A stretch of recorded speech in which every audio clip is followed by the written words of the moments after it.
All you had to do to earn some decent cash was show up to the bank's car park wearing jeans, a safety vest and a painter's mask, and some supervisors would come and organise the crowd into groups for a day of work. Nothing suspect about that, except the fact that it was advertised on Craigslist. That's a godless place. And so, on the 30th of September 2008, 15 to 20 workers showed up to the Monroe Bank of America car park, and so did an armoured car transporting money, and so did Anthony Curcio, dressed identically to the Craigslist workers. Curcio was blending in with the crowd when he spotted the guard carrying sacks of money into the bank, right on time. Curcio sprinted to the guard and sprayed him with a heavy dose of pepper spray. The guard was armed, but was incapacitated by the pepper spray, and Curcio snatched 2 bags and bolted. For a brief moment, Curcio got to relive his football glory days as he sprinted towards the creek with bags under arm. It was as if all the years of training had not gone to waste as he had once thought. He could finally put his uncanny speed to good use again.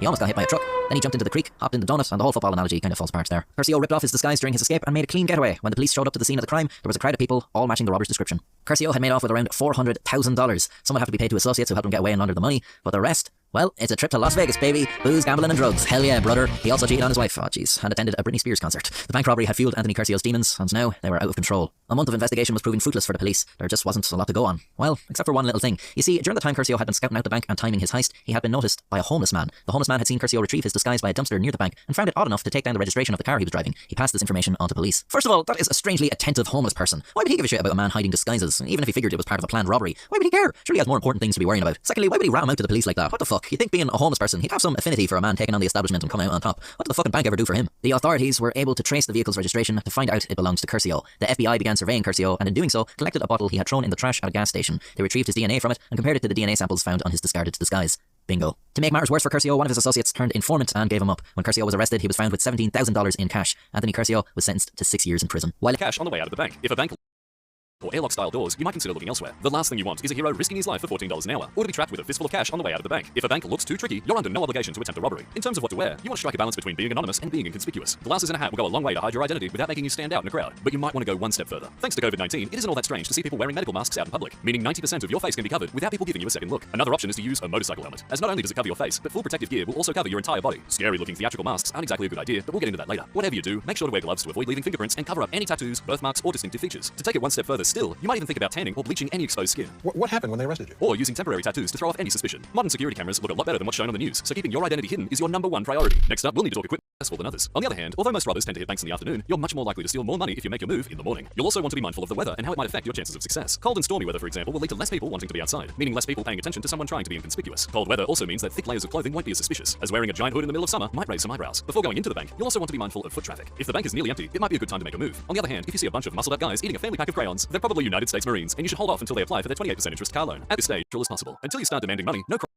In the meantime, Ground News really is the place to be. Now, back to the video. When entering the bank, the game plan is to be as natural as possible. Until you start demanding money, no crime has been committed, and you're free to simply walk out and leave if you see anything you don't like. I've never robbed anybody in my life. Please don't make this a bad experience for me. Cutting your losses might be the best decision you ever make, so don't be afraid to bail out at a second's notice. As we mentioned before, the pen is mightier than the sword, so the best way to get yourself paid is to hand the bank teller clear and basic instructions for what you want, and patiently wait until they've handed you the money. Remember, the robbery will likely stay quiet, unnoticed, and safe if the robber's objective of one witness and one victim is achieved. Threatening customers, getting them to put their hands up, or lying them on the floor tends to attract a lot of attention, and all at one peering through a window to know that something isn't right. Is achieved. Threatening customers, getting them to put their hands up, or lying them on the floor tends to attract a lot of attention, and all it takes is someone peering through a window to know that something isn't right. Not only this, but people tend to respond to fear in many different ways, and if a bank teller cracks or breaks down under pressure, you're probably not getting out on your 90-second timeline. Another advantage to the quiet method is that if done correctly, neither the customers or even the other employees will even know that the bank is being robbed, which is the best possible outcome you can hope for. What you're likely to steal is less than a rounding error for most banks, which is why bank tellers are trained to simply comply with your demands and let you leave without a fuss. All employees should do exactly as they are told. Treat the lone bandit as they would any other customer, and do not draw attention to the situation. This is why, even if a bank has a silent alarm, employees are only instructed to use them once the robber has already left. After all, even a few $1,000s is a lot cheaper than a potential hostage situation. With all of this in mind, prospective bank robbers will want to look out for die packs, explosive devices which will be hidden in wads of cash that'll explode around 10 seconds after leaving the bank. This is why you'll either want to ask for loose currency, or you'll want to check the stacks themselves before leaving the bank. Modern die packs can be indistinguishable from a regular stack of money, and they're used in roughly 75% of banks across the US, meaning these things will be one of your top concerns. Die packs will not only make the cash itself lose all of its value, but it will also stain both your clothing and skin. And this shit doesn't come off in the shower. There's also the problem of marked bills, but we'll get to that problem later. However, if no one has been alerted and you've walked out of the bank without causing a fuss, your next step is to get out of there before the police arrive. As previously mentioned, one of the bank's employees has likely already hit the silent alarm, meaning you've only got a few minutes before the police are at the scene. If you're smart, you've probably already got a getaway route planned out, as well as a backup in case roadworks throw your plans out the window. A more important aspect to consider is a getaway vehicle. Under no fucking circumstances should you use your own car, or a car from someone you know. Before you even think about it, using a rental car is also off limits, as you would either have to put down your name or give in your bank account details, maybe even details from the bank you just robbed. Using a stolen car is obviously a much better idea, but once it's been reported stolen, you're likely to get flagged by the police on your way to your safe house. A much better idea is to find a vehicle of the same make and model of your own and steal their license plates. After the job is over, simply ditch the plates, and you're nothing more than a guy who happens to have the same car as the local bank robber. As for the getaway itself, you'll also want to avoid speeding or running red lights to make a fast escape. In fact, the best thing you can do is drive the speed limit. Roll the windows down, down and start jamming out to some Katy Perry while you drive into the sunset. The police will be looking for someone who is trying to be as inconspicuous as possible. They won't even bother with a dude singing an off-key version of California Girls. Another tried and tested getaway method is a regular bicycle. Not only can these be deceptively fast and use routes that are hard for police to follow, but once again, if the bank tellers don't see you right away, they're not going to be looking for a guy who's just out getting some exercise. Whatever transport method you choose, just keep in mind that as soon as you're busted, the game is already up, meaning you're much better to choose something inconspicuous and common than fast and flashy. You should also completely service the vehicle before the big day, as not being able to start the engine will leave you dead in the water. Even a flat tire or broken brake light will be cause enough to pull you over, which isn't exactly what you want when you have a backpack full of freshly stolen cash. At this stage, you've made yourself a few $1,000s richer, but the job isn't over. The next step is to make sure you get away with it. Get yourself a solid alibi, get your story straight, and think of every possible thing the police might ask to poke holes in your cover. You should also double check the cash and be meticulous. No unexploded die packs, no trackers, and no funny business. The cash might still be marked, so you'll want to offload it as quickly as you can. Buy a second-hand car from Facebook Marketplace and then immediately sell it to get rid of the cash. If the bills were marked, it's not your problem anymore. From here, a few $1,000s might not raise any eyebrows from the taxman, but if you're going to be doing this on the regular, you'll want a way to wash the money. This is as simple as making yourself a cash-heavy business, then just cooking the books. Car washes, ice cream trucks, or hot dog stands work well for this kind of thing. Pizza Papa always gets paid. You don't even need to be profitable. You just need to cook the books and make sure you pay tax on the money you stole. As a bonus, you also get unlimited tax-deductible ice cream. What's not to like? As much as it sucks, it's the best thing you can do to keep the money safe and sound, as any big purchases will start to raise some eyebrows. You might be thinking that getting a partner in crime might make this whole process easier, as after all, you both have different skill sets. A tailor can create custom-made disguises, a mechanic can prevent any vehicle mishaps, and a business owner can wash the money without much trouble. As good as this sounds, however, you'll probably want to be doing this gig alone. What happened to the rest of the guys? Unless you're a part of a team of professionals who can get into vaults and flip metal without making a sound, bringing in extra people is just one more loose end, leading you to a prison sentence. If they get caught, they have every incentive in the world to sell you out, and that's not even considering that you'll only be taking home a portion of the money. As exciting as the prospect might be, the hard truth is that robbing a bank isn't worth the effort. Modern technology makes robbing a bank harder than ever, and the risks involved aren't worth a fraction of the reward. In 19 literally anywhere else, the cold hard truth is that robbing banks is just a terrible way to make money. As cliche as it sounds, the best way to make money through a bank is to get an MBA, put in an application, and work your way up the corporate ladder. By the time you've hit upper management, your salary is higher than most criminals would ever dream of earning. When bank robbers Years earlier, Ponzi had learned about the concept of arbitrage, the strategy of buying and selling an asset in different markets in order to take advantage of the price difference and make a profit. In the case of IRCs, they were always exchanged for the same postage value regardless of the country, but they were purchased at slightly different prices depending on the fluctuations in local currency. So in theory, Ponzi could buy an IRC in Italy, where the lira had taken a serious hit after the war, and then redeem it in the United States for American postage stamps, where he knew the dollar value would be slightly higher. He would then sell those stamps and make a tiny profit. Then by scaling the operation to thousands, even millions of IRCs, he was looking at some serious money. This was Ponzi's new business plan, and on paper, it seemed like not only a good idea, but also it sounded really good. So even though it actually wasn't good at all, maybe he could convince other people it would work and take their money. Now, at its core, the Ponzi scheme is similar to the classic fraud robbing Peter to pay Paul, which Ponzi saw firsthand back when he was involved working for Banco Rossi. It involves getting people to invest in a business opportunity by promising them huge returns in a short amount of time with little to no risk. However, their money never really gets invested. Instead, the fraudster keeps most of it for themselves, while giving some of the profits to earlier investors. When these early investors see such large returns, most of them agree to reinvest their profits back into the business to make even more money, thinking it all seems to be working as advertised. Many of them even tell other people about the opportunity, as they believe the earnings are perfectly legitimate. But in reality, all that's happening is those early investors are getting paid using some of the money from new investors. It's a very simple but effective system that preys on people's greed and financial naivety, but it requires a constant flow of new funds in order to keep the scam going. As soon as the fraudster can't find enough new investors to pay off the returns of his older investors, the con usually falls apart. Even though the scheme was named after Ponzi, he was not the first one to do it. A New York bookkeeper named William Miller used the same technique to con system. Ponzi offered investors a staggering 50% return in 45 days, or 100% return in 90 days. He claimed to have a vast network of agents all over the world who were buying IRCs in bulk and shipping them to America. If pressed for any details on his operation, Ponzi would refuse to divulge any information, simply claiming that he couldn't share all the details of exactly how it worked, as then it could potentially help his competition. Most banks, companies, and serious investors stayed away from Ponzi. They knew when something was too good to be true, and in fact, almost anyone who knew a thing or two about finances could tell that it was impossible for Ponzi to deliver on his promises. But they were not the ones Ponzi targeted. He wanted the people who used to be just like him, with more dreams than common sense, who were always looking for the best way to get rich quick. This meant he preyed on the people with very little financial literacy, often people in desperate need of money fast. Ponzi understood that his true talent was not dealing with finances, but dealing with people. He knew how to sell his business without appearing too ego or aggressive, as if it made no difference to him whether he got their money or not. Ponzi started out with people in his own neighborhood and got 18 of them to invest in his first month. Once they all paid their first round of profits, word started spreading fast, and soon thousands of people began crowding the streets outside Ponzi's office, desperate to invest their own money in this seemingly surefire opportunity. Month after month, Ponzi gained more and more clients, raking in over $250,000 a day at the peak of his operation. The Boston Post held him as a financial genius, which gave him yet more perceived credibility and thus more investors. Soon, Ponzi was able to live the life he'd always dreamed of. He moved into a giant mansion, bought a fast car, dressed only in expensive clothes, wore gold watches and diamond pins, and went on lavish first-class trips. It was the lifestyle that Ponzi always felt he deserved, but he did not get to enjoy it long. By the start of the summer, less than 6 months after Ponzi launched his new venture, there were rumblings of doubt about his business. Initially, everyone was afraid to say anything, since Ponzi had successfully sued a financial analyst for libel who accused Ponzi of lying. After all, many early investors had been paid already, which Ponzi said was proof everything was legitimate. But then the Boston Post, the same newspaper that once proclaimed Ponzi a genius, started to investigate his operation. They brought in Clarence Barron, president of Dow Jones and manager of the Wall Street Journal, who spotted the obvious scheme. By his calculations, Ponzi would have needed to purchase 160 million IRCs, and yet there were only 27,000 in circulation in the whole world. In July 1920, the Post presented Barron's conclusions on the front page of the newspaper, decrying Ponzi as a fraud and prompting an investigation into his company. But the wheels of justice turned slowly, and Ponzi was able to ease the concerns of the government officials initially by cooperating fully and even saying he'd stop taking new investments while he was under scrutiny. But then Ponzi caused his own downfall by hiring William McMasters as his publicist. Unlike Ponzi, McMasters was an honest man who soon realized that his client was a total fraud. He later said, Ponzi is a financial idiot. He can hardly even add up. He sits with his feet on the desk, smoking expensive cigars in a diamond holder, and talking complete gibberish about postal coupons. With access to all of Ponzi's records, McMasters collected the evidence he needed and went to the Boston Post, where he wrote a Pulitzer Prize-winning expose detailing all of Ponzi's secrets. This time, the game was really up, and the Ponzi scheme collapsed. Several banks had to declare bankruptcy, tens of thousands of people lost their life savings, and Ponzi himself was indicted on 86 counts of mail fraud. However, the conman managed to strike a deal and pleaded guilty to only a single charge of mail fraud, receiving just 5 years in. Born in 1890 in the Austro-Hungarian town of Hostany, which is today part of the Czech Republic. But truth be told, we don't know for sure, as his real identity remains a bit of a mystery even now. That's because throughout his life, he used at least 45 different aliases to cover his tracks and would frequently lie about who he was and where he was from. He changed his name, appearance, and identity from one place to the next, a kind of shape-shifting conman, traveling the world, finding new ways to scam his victims. However, the information we do have about his childhood suggests that Victor's younger years were miserable, spent inside a dark and grim stone house, one of the most impoverished areas of the city. He described his parents as the poorest peasant people who could barely afford to feed and clothe their children. They split up when Victor was 8 and sent him to live with some relatives, a situation which he found completely insufferable. By the time he turned 12 years old, Victor concluded that he would be happy on his own. It was a far cry from the homeless boy who once had to scrounge through trash cans for food. Dressed in a fine custom-tailored suit with a silk shirt and camel hair top coat, he now styled himself as Count Victor Lustig and claimed to be a rich aristocrat in political exile. He had everything he needed. The way he looked, the way he talked, the way he carried himself, they all suggested old money and sophistication. So it was no surprise that almost everyone he met was taken in by Victor's wily charms. Victor had reinvented himself once again and created a persona that would be perfect to pull off some much bigger scams. Fake money machine from him. Well, here's how the con works.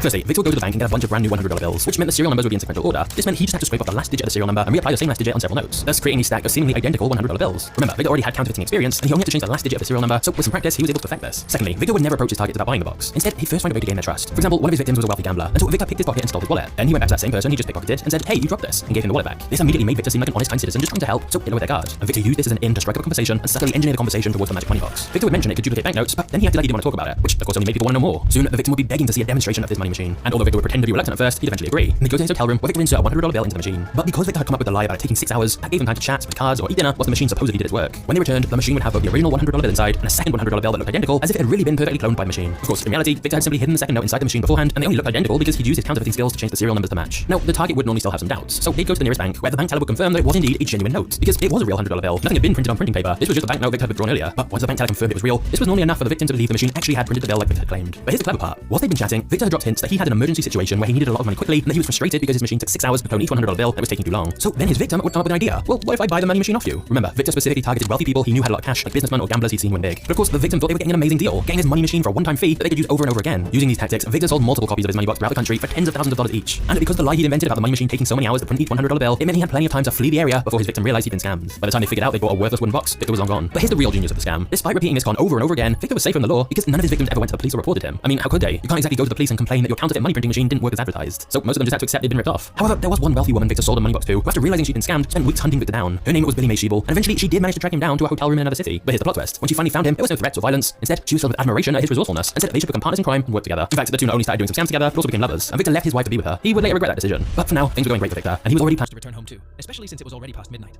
But he wanted to drink more. When he took out his wallet to order, he found it empty, and his friend Mark was not there to pay for him. So, where could he get money from? Now, while intoxicated, Dan left the bar searching for an ATM. After a while, he found a machine belonging to the National Australia Bank, NAB, where he had an account. It was 12:10 in the night. Dan had two cards, a savings account card, where he kept his money, and a credit card, which he could use to borrow money. First, he inserted his savings account card into the ATM, but unfortunately, the savings account was empty with a balance of 0, so he was left with only his credit card. Most of you probably know how credit cards work. They allow you to borrow money from the bank up to a maximum limit. The maximum limit for Dan's credit card was $2,000. The problem was that he knew he was close to this limit since he had been spending in the negative with this card all month. Regardless, he decided to check and inserted his credit card into the machine. Indeed, his account showed a negative balance of $1,995, meaning he had only $5 left before reaching his credit card's maximum limit. But being drunk at that moment, he decided to try transferring $200 from his credit card to his savings account. He pressed the buttons on the ATM, entered $200 in the transfer field, and pressed confirm. Normally, the machine should have rejected the transaction since the credit card had nearly reached its credit limit, leaving only $5 available. And indeed, this is what happened. An error message appeared on the screen stating that the transaction was incorrect, and the machine automatically ejected the credit card. At this point, any sober person would take their cards and go home, understanding that the transaction had failed. How could one expect to transfer $200 from a credit card to a savings account when the credit card had already reached its maximum limit? It's a logical thought, but since Dan was intoxicated, he decided to insert his savings account card into the ATM to see if the $200 had been transferred. As mentioned, the savings account was supposed to be empty, showing a 0 balance. However, curiously, the machine did not display the account balance. The screen read, "Account balance is currently unavailable." Puzzled as to why the balance wasn't showing, especially when it should have been 0, Dan nonetheless went to the withdrawal option, entered $200, and pressed confirm. Instead of an error message or a notification of insufficient funds, the ATM dispensed $200 in cash, money seemingly from thin air, implying that the funds he tried to transfer from the credit card had indeed moved to his savings account. Even though the credit card should have been maxed out, where did this money come from, and how was it transferred, especially when the initial attempt to transfer $200 resulted in an error message? Drunk as he was, Dan didn't ponder how this happened. All he thought about was returning to the bar to drink more. So he took the money and went back to the bar, staying there until around 12:50. Leaving the bar, Dan walked towards his home. That night, it was raining heavily, so he sought shelter to wait out the rain, and found himself again in front of the same ATM from which he had withdrawn the $200. The machine was covered, providing shelter from the rain, so he stood under the cover next to the ATM. Even though he was drunk, he began to contemplate what had happened. How did the machine dispense $200 when he shouldn't have been able to transfer any amount from his credit card? In that moment, he decided to try the same action again. First, Dan inserted his savings account card into the ATM and encountered the same issue. The balance was not displayed, with a message stating that the account balance could not be shown at the moment. He then took out the savings account card, inserted his credit card, and attempted again to transfer $200 from the credit card to the savings account. The same error message appeared, stating the transaction was incorrect and the credit card was automatically ejected from the machine. Dan then reinserted the savings account card into the ATM, and although the balance still wasn't showing, he went straight to the withdrawal option, entered $200, and pressed confirm. Remarkably, the machine dispensed $200 in cash once again. He repeated the process with larger amounts, $400, $800, and each time, the ATM dispensed the requested funds, even though his accounts were empty. By the end of that night, he had withdrawn approximately $2,000 and returned home with a wallet full of cash. Exhausted, Dan went straight to bed and fell asleep. The next morning, he woke up and began to recall the events. At first, he thought it was a dream, but when he opened his wallet and saw the $2,000, he realized it had happened. Surprised, the first thing he thought to do was check his bank balances, as the ATM the previous night had not displayed his account balance. Upon checking, he found his savings account balance was still 0, and his credit card showed a negative balance of $1,995, just as before. It seemed as if the accounts remained unchanged, as if he had withdrawn $2,000 out of nothing. So, he decided to wait and see if the bank would contact him. Dan thought something might happen, again, like the police suddenly knocking on his door. But that day passed without any incident. No one inquired about him or contacted him. The next morning arrived, after more than 24 hours since the withdrawal incident. Upon waking, Dan's first action was to check his account balance, realizing he needed to contact the bank. He called the bank and requested a statement to know his balance. To his surprise, the balance in his savings account was now negative $2,000. The credit card account still showed a negative balance of $1,995, but the savings account had dropped from $0 to negative $2,000. This meant that the withdrawals he made from the savings account were reflected and turned negative. In other words, the system corrected itself. The $2,000 he withdrew from the ATM became a debt in his account, even though such an occurrence should not have happened in the first place. The strange thing Dan noticed after the account statement was that the transfers he made did not appear. It didn't show that he transferred the money from his credit card to his savings account. The statement only showed that the savings account balance had become negative $2,000, as if the system didn't know where the money came from. It recognized the withdrawal, but not its source. At this point, Dan should have returned the $2,000 to the bank to cover his debt. However, after opening his wallet and seeing the cash, he thought it better to have money in hand than a zero balance in the bank, even if it meant his account was in the negative. So, he went shopping, bought household items, even a new refrigerator for the kitchen, and later invited his friends to the bar where he worked. By the end of it, he had only $300 left from the $2,000. Rather than returning it to the bank to cover some of his debt, he decided to gamble it in the hope of recovering the amount he had spent and paying off his debt to the bank. Betting on horse races is common in Australia, especially in bars.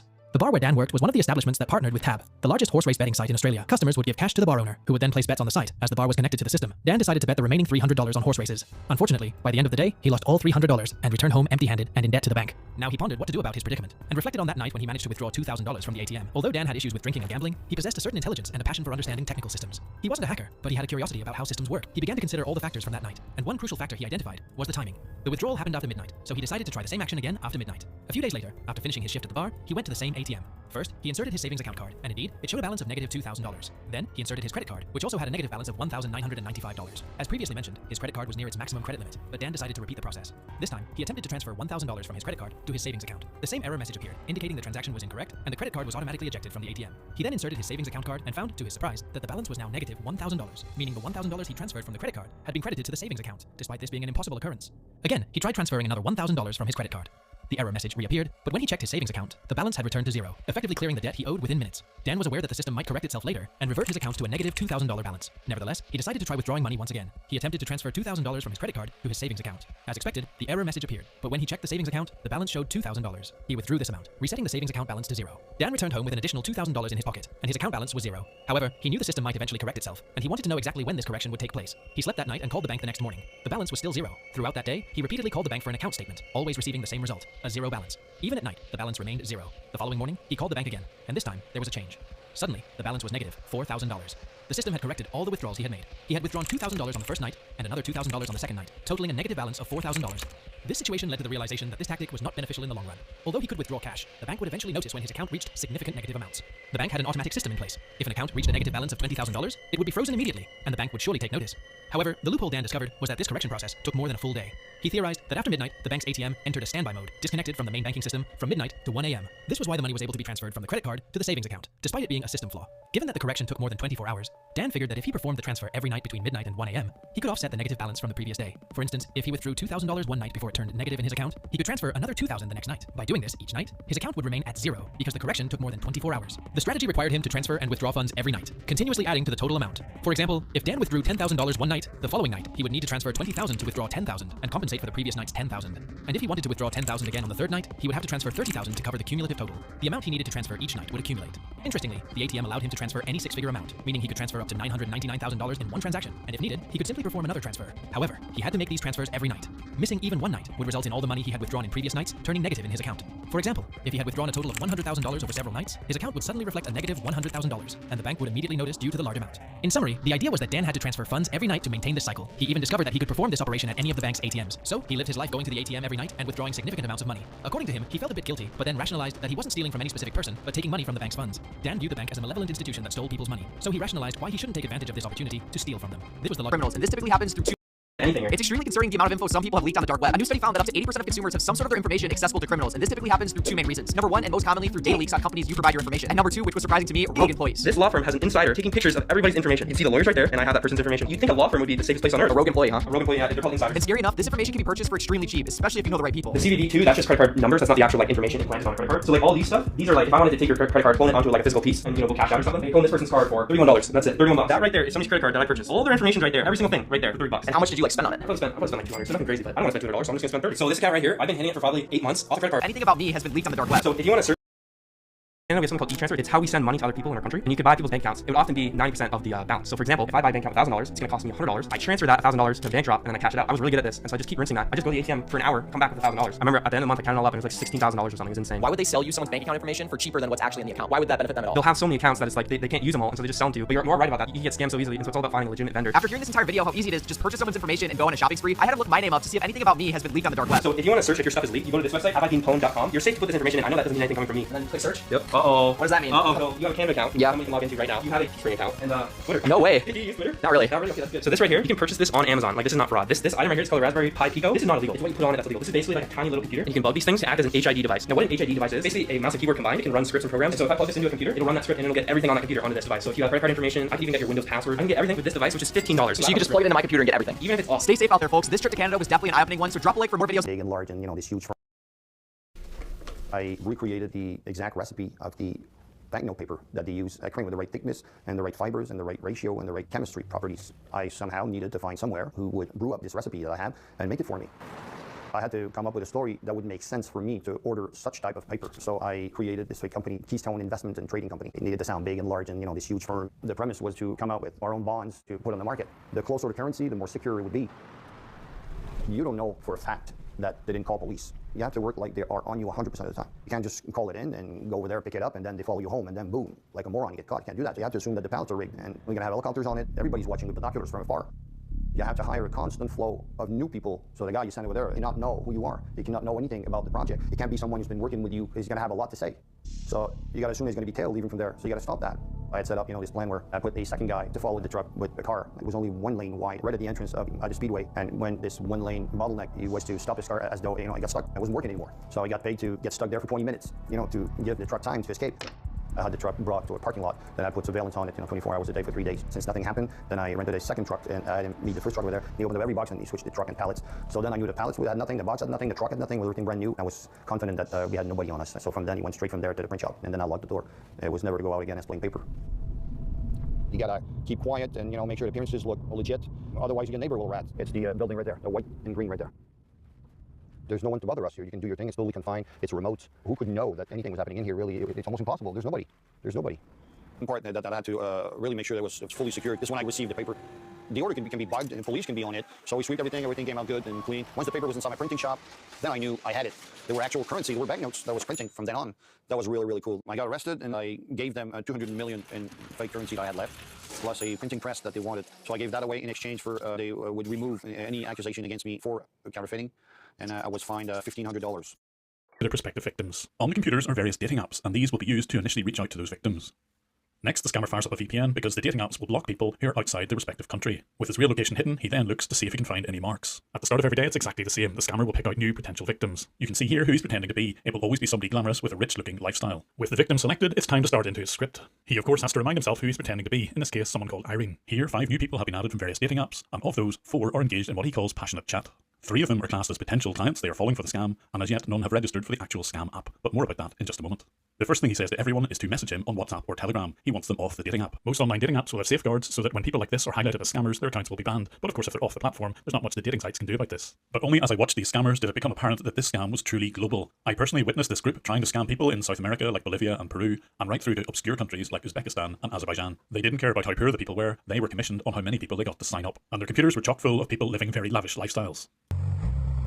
These are the actual video files which were sitting on many of their computers, and they would obviously send these to their prospective victims. But alongside the videos and photos of Ferraris, I could see evidence that people were being scammed. Voter cards and passports from countries as varied as Bangladesh, Mexico, Peru and Nicaragua give a clue to the extent of just how far these scams went. But it isn't just confined to dating apps. Here's a message I received personally, and this one is from a pig butchering scammer. Although I initially said, I think you have the wrong number, I knew that this person would want to continue the conversation. She initially pretended to be apologetic, but of course this is just a ruse to start a conversation with a stranger. Next, an excuse as to why she used the wrong number. She's not familiar with UK numbers and she's from Singapore. Before she describes her job as being a business analyst. There's a bit of small talk about what she's having to eat and even some voice messages. It seems like you're having busy today, so alright, good night, sweet dreams. But it isn't long before she wants to share ways of making money. That's incredibly generous to a complete stranger. But we'll come on to the crypto and investment app in just a second.